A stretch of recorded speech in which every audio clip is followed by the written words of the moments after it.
হ্যাঁ, ছাত্রবন্ধুরা আজকে আবার হাজির হলাম কমন নাউন এবং প্রপার নাউনের মধ্যে সঠিক পার্থক্যটা নিয়ে। আমরা মোটামুটি ৪ ভাবে কমন নাউন এবং প্রপার নাউনের মধ্যে পার্থক্যটা বুঝতে পারি।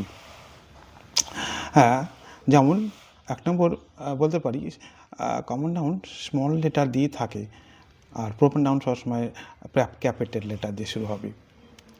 দ্বিতীয়ত কমন নাউনের ক্ষেত্রে কোনো একটা না একটা আর্টিকেল বসে, শুধুমাত্র ম্যান ছাড়া। সেক্ষেত্রে অর্থাৎ যদি জাতি বোঝায় দা বসবে না সেখানে। আর প্রপার নাউনের ক্ষেত্রে এরকম কোনো আর্টিকেল বসে না। ৩ নম্বর,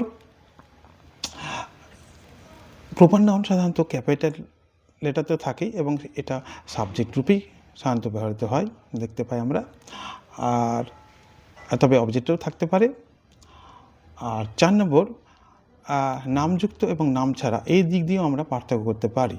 কমন নাউনের ক্ষেত্রে দেখতে পাই নাম ছাড়া থাকে, আর প্রপার নাউনের ক্ষেত্রে সেটার নাম হয়ে যায়। যেমন মোবাইল নাম ছাড়া, কিন্তু রিয়েলমি P4 বললাম, তাহলে নাম যুক্ত হয়ে গেল, অর্থাৎ এটা একটা প্রপার নাউন। তেমনভাবে বুক নাম দিলাম হিস্টোরি, প্রপার নাউন হয়ে গেল। প্লেস কলকাতা, কার টাটা সুমো, তারপর ফ্লাওয়ার রোজ হয়ে গেল।